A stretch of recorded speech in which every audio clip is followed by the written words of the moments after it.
Vamos lá, pessoal. Agora vamos falar de um assunto que é bastante comum, ou que você já tenha passado por isso, ou que você conhece alguém que já passou por isso. Vamos falar sobre estresse, pânico e depressão. Começando pelo estresse. O que é o estresse? O estresse é quando você entra por mais tempo do que seria o natural de ficar agitado, ansioso, nervoso com algo, você fica no cérebro de sobrevivência, como a gente já viu lá no módulo 1, para quem não lembrar, dá uma checada, e aí você fica nessa ansiedade para que tudo corra bem. Acontece que a gente se acostuma a viver nesse estresse.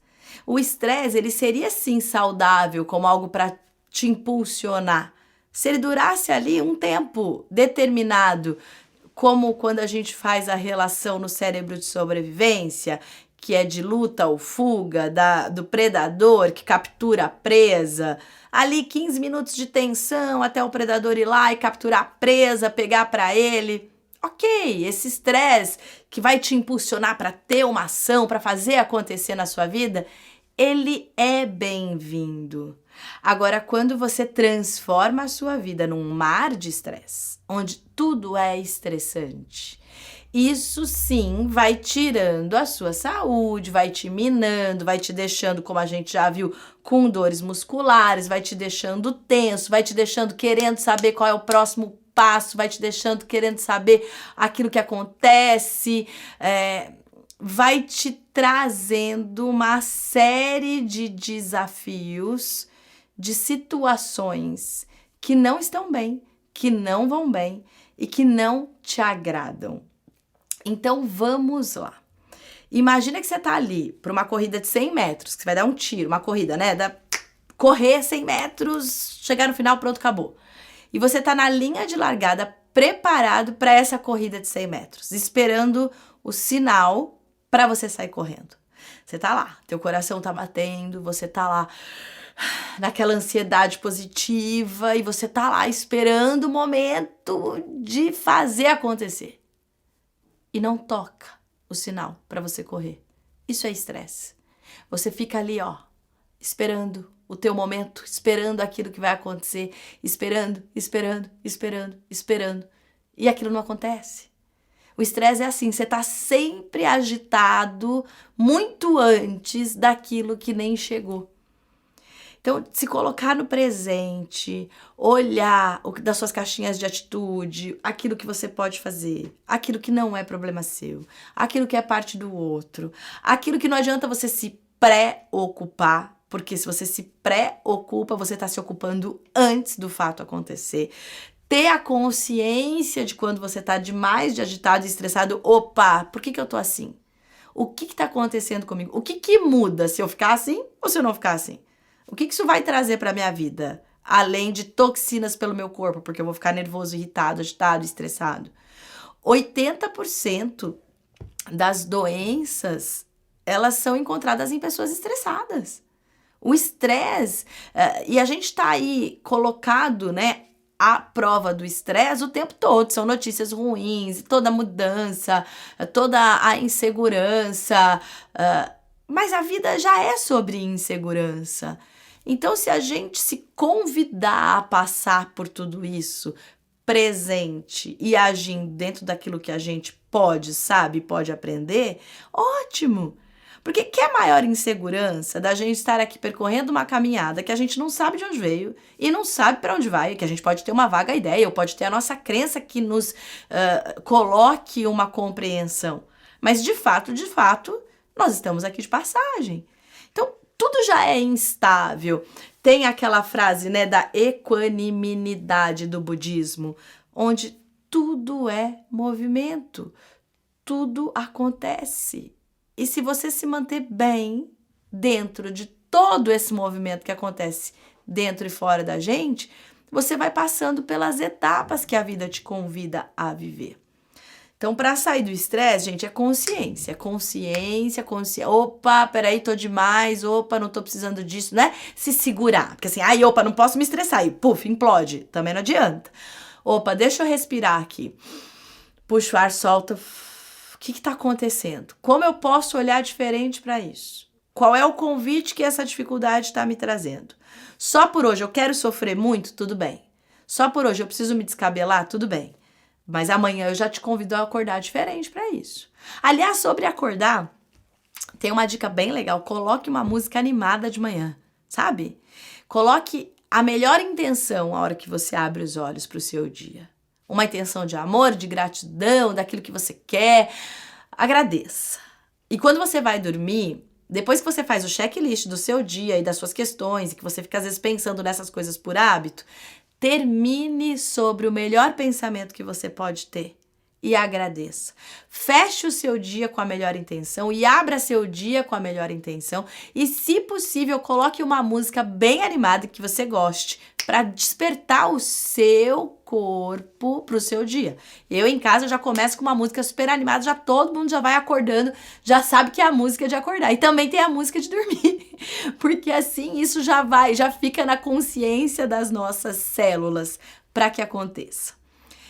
Agora vamos sair do estresse e vamos falar um pouquinho da depressão. Depressão é muito chato, gente. É muito difícil. Quem já teve depressão sabe do que eu tô falando. Eu já tive a oportunidade de caminhar do lado de pessoas com depressão e que melhoraram muito a jornada delas. E é assim, algo incrível você ver uma pessoa desabrochando para a vida depois de um período de depressão. A depressão, ela te tira da sua vontade de viver. E como que ela acontece? Claro que tem depressões de vários tipos e classificações, e isso precisa sim de um diagnóstico médico, mas a depressão, se eu puder aqui traduzir para vocês dentro das rotas de pensamento, ela é uma grande frustração, uma grande raiva, que você não sabe como lidar, que você não sabe como mudar isso que você está vivendo e que você fica aprisionado nessa bolha de raiva sem saber como sair disso. E no começo da depressão, a pessoa tenta resolver, depois ela vai se rendendo a essa inconformação e a essa raiva porque ela nem sabe como resolver. Imagina que você está numa sala fechada e você precisa passar por aquela porta. E quando você precisa passar por aquela porta, tem um leão na porta. E você tenta passar por essa porta e o leão te olha e ameaça você. Aí você recua. Aí você tenta ir de novo. Aí tem o leão ali, você recua. E aí você já tentou tantas vezes que você começa a ficar cansado, prostrado dessa depressão. E você se abandona. Não porque você quer, porque você já tentou tudo que você podia, que estava ao seu alcance, e não conseguiu passar pela porta. E aí é muito comum, sim, que a pessoa não queira sair da cama, que não tenha vontade de tomar banho, que não tenha vontade de comer, porque ela tá refém deste lugar que ela se enfiou e não sabe como sair. Tudo que a gente falou até aqui no curso vai te dar caminhos e rotas de pensamento para ir diminuindo essa raiva para sair dessa depressão. Para depois você descobrir que esse leão nunca foi um leão. Ele era um gatinho ali fazendo uma sombra grande que te assustava. O que a gente precisa investigar na depressão? Raiva. Quais são as raivas? Raiva do quê? Às vezes a pessoa na depressão tem raiva até de ouvir o outro mastigar, sabe? Porque a raiva já tá tão grande que tudo, absolutamente tudo incomoda. Perguntas para se fazer na depressão. Você tem raiva do quê? O que te incomoda? Ai, tudo, mas tudo o quê? Vasculha teus pensamentos, o caminho do teu pensamento. Vai adiante. Eu tenho raiva disso, tenho raiva daquilo, raiva porque eu sou desse jeito, raiva porque a vida não aconteceu desse jeito, raiva porque eu não tive oportunidade, raiva porque não foi diferente, raiva porque o tempo passou, raiva porque eu coloquei isso pra minha vida, raiva porque eu não sei o que eu faço, raiva porque eu nem sei o que eu quero. Qual é a raiva? Qual é a irritação? Qual é a frustração? Tome consciência disso e comece a agir pequenininho da onde você já consegue e vá diminuindo assim essa bolsa de raiva. Coloque os blocos lógicos, faça aquelas frasezinhas com a raiva, aplique esse conceito. E sim, traga luz. Tem as frequências de solfejo que a gente viu que pode ajudar. Traga luz. Coloque ali para você conteúdos bons, que outras pessoas vivam e que você possa agradecer e saber que isso existe e que você também pode viver coisas boas na sua vida. Comece a ler livros de histórias que te trazem uma motivação. Comece a acreditar em você. A melhor maneira de você construir seus pequenos passos para sair da depressão é acreditar em você. Porque é muito, muito, muito difícil a depressão. Naquele momento, parece que nada tem saída, que você não vai conseguir sair de lá. Eu tive depressão pós-parto do meu terceiro filho. Foi um período de tempo curto, mas foi muito difícil, assim, ter a consciência do que estava acontecendo e não conseguir olhar e ter um dia de chegar assim e falar, poxa, o que eu tô fazendo aqui, sabe? Dá uma vontade de falar, nada mais importa, assim, porque eu não consigo ver saída para aquilo que eu tô vivendo. É bem difícil, mas tem saída, sempre tem uma saída, para tudo existe uma saída. Enquanto a gente estiver aqui, é porque tem vida pra gente viver. É porque a gente precisa tentar de novo e de novo e de novo. É porque tem aí vida desenhada para que a gente possa percorrer. Só que nesse momento a gente não tá vendo porque tá lá no quarto com o gatinho fazendo sombra de leão. Então vamos transformar esse leão em gatinho, olhar mesmo para essas frustrações, pedir ajuda, a ajuda das pessoas que a gente ama e que amam a gente, pedir colo. Você sabe uma coisa muito legal? Se você tem de pessoas, parentes, pessoas que estão e que você tem como estar perto, ir lá, deitar no colo, pedir um abraço, nutrir a bateria de amor. Outra maneira de nutrir a bateria do amor é você ver o sol nascer, ver o sol se pôr, olhar para a lua, receber essa energia dos astros, respirar fundo, ter um animal de estimação que você ame, manifestar o amor, ser amor, receber amor e traduzir o amor. Não ficar focando só no problema, mas começar a ir se nutrindo de amor para que você possa ir saindo deste lugar que você acabou chegando sem saber como e ainda não sabia como sair. Então, esse conceito sobre a depressão e pensar na depressão com essa legenda de informação, eu tenho certeza que vai te ajudar demais quando você passar, talvez, pelos seus vazios, né? Porque a vida, ela é um movimento crescente. E nesse módulo, a gente está aqui para falar do crescimento com a vida. E a vida, ela faz, ora um movimento positivo, ora nem tão positivo assim, ora positivo, ora nem tão positivo assim. E ela vai convidando a gente a desenhar os passos. E saiba que quando você estiver vivendo um momento não tão bom assim, que o próximo momento vai ser bom. Porque ela tem esse desenho. E que talvez um momento não tão bom, ele tá te preparando para você ganhar bateria ali, ganhar força, ganhar musculatura emocional para o teu próximo passo no movimento positivo. E quando vier o positivo, não tenha medo de perder. Porque ele está vindo para somar na sua vida. Você não vai perder algo que é bom, algo que você se conectou e materializou. Mas depois você também vai passar por um movimento de construção novamente, que pode te convidar para sair da zona de conforto, que pode não ser tão bom assim, mas que vai te trazer consciência, compreensão para o próximo passo. O que a gente faz quando não tem esse conhecimento? Se agarra ao bom, com medo de perder ele, pelo amor de Deus, não me deixa, não me abandona, não vai embora. E quando tá no ruim, nossa, não quero mais nada, porque pior do que isso eu não vou conseguir suportar. E a gente fica se estacionando ao invés de crescer no movimento da vida. E vamos ao pânico. O que é o pânico? Eu já tive crise de pânico também. Nossa, também já tive muita coisa, né? Acho que todos nós aqui, de alguma maneira, direta ou indiretamente, já tivemos algumas coisas assim. O pânico ele é um medo maior do que você. No momento da crise de pânico, você tem os sintomas de quem vai morrer. Então você tem palpitação do coração, sudorese fria, mal-estar, você tem vontade de sair correndo, ou de se enfiar num buraco, ou debaixo da mesa. Você não controla isso, porque é instintivo e é muito, muito, muito forte. Ele vem e às vezes dura 10, 15, 20 minutos uma crise de pânico. E você fica ali, ó, com a sensação de vida e morte, vida e morte. Quantas pessoas não vão pro hospital tendo, de fato, uma sensação de que estão infartando por conta da crise de pânico? O pânico, ele vem, pá, agora é o fim. E quem tem crise de pânico, o que a gente tem que fazer para sair disso?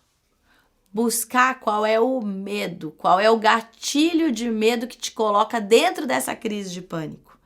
Porque são gatilhos de histórias que você já viveu e que chegam e parece que dão um start, que aquilo vai acontecer tudo de novo, mas você não tem a consciência que é isso.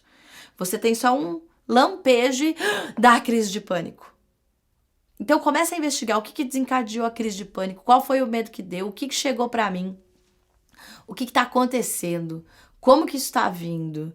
O que a vida está trazendo nesse momento? O que está te pondo na crise de pânico? Eu vou te contar da minha crise de pânico, que talvez possa te ajudar a pensar sobre a sua crise de pânico ou sobre de alguém que você conhece. Eu, Vanessa, sempre tive medo. Fui criada no interior, de ir para São Paulo, aquela coisa, a cidade é perigosa, pode ter um assaltante. E tinha isso muito forte em mim. E teve um momento, acho que com uns 23 anos de idade, eu fui fazer uma visita de Natal. Tava eu com a minha prima, o namorado dela da época, e a gente foi visitar uns amigos de Natal. E quando a gente tava indo embora, bateu o carro numa moto, paramos para socorrer. A pessoa tava armada, tinha saído de indulto de Natal, então fez a gente ali refém um tempo, não deixou a gente ir embora. Foi assim, bastante estressante, graças, né, a tudo de bom, nada de grave aconteceu, tirando ficar ali 3 horas num estresse, ninguém se machucou, tudo acabou bem, né?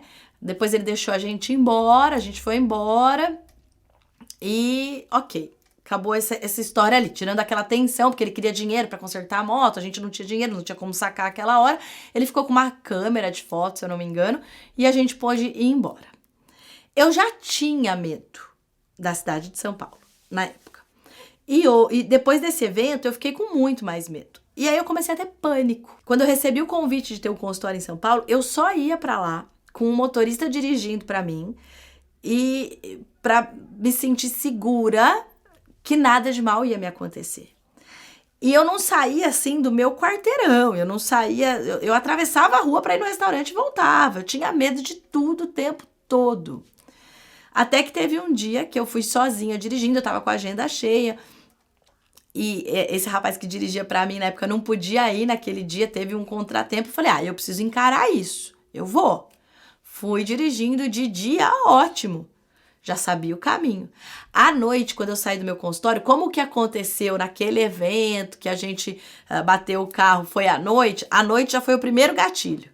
Eu saí e comecei a ter medo. Eu não conseguia ligar o GPS. Eu não conseguia saber qual era o caminho. Eu tinha um mapa desenhado à mão, que eu tive esse cuidado para caso eu precisasse saber qual era a rua que eu tinha que virar. Eu lia o mapa e não conseguia entender nada. O cérebro, no momento do pânico, ele coloca tanta atenção naquilo que você precisa fugir e lidar que você não tem coerência de raciocínio. Todo o seu sangue, ele vai para as extremidades, braços e pernas, para que você possa correr e nutrir órgãos vitais só. E tudo para que você possa correr, uma descarga enorme de adrenalina.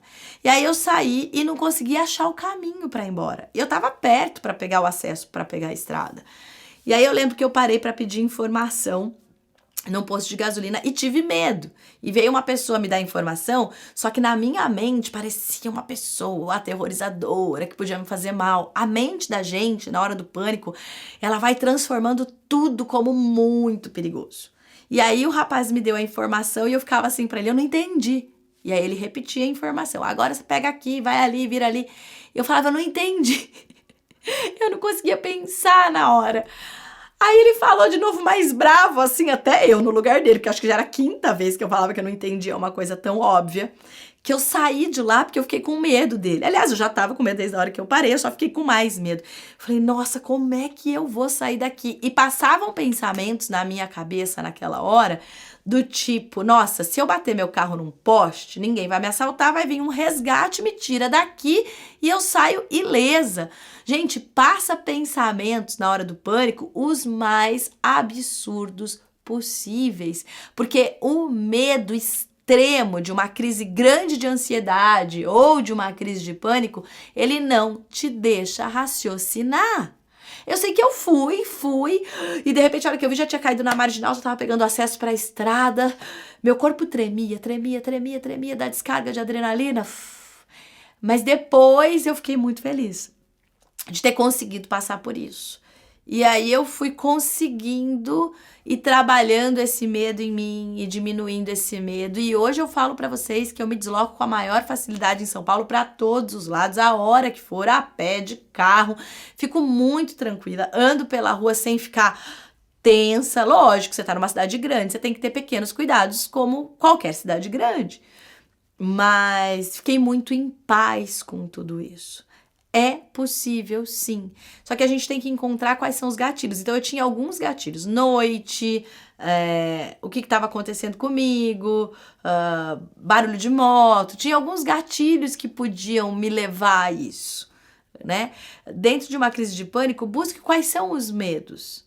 E é muito interessante como os medos, quando uma pessoa descreve, às vezes eu pergunto para uma pessoa assim. Ela fala, eu tenho medo, sei lá, que meu marido seja assaltado. Ou eu tenho medo de ser assaltado. Tá, e como que é isso? Eu fico com muito medo quando eu saio, ou quando ele sai, não dá notícia, eu fico com muito medo que ele vai ser assaltado, que alguma coisa vai acontecer. Falei, por que tem que acontecer alguma coisa? Porque eu fico nesse medo, tá. E ele vai ser assaltado como? Vai ser alguém de moto? Vanessa, como que você sabe que é de moto? Não, porque a maioria das vezes a pessoa já imaginou que é de moto. Nossa, não tinha pensado que eu imaginei. Porque a gente faz uma imagem daquele medo, mesmo sem nunca ter acontecido de fato.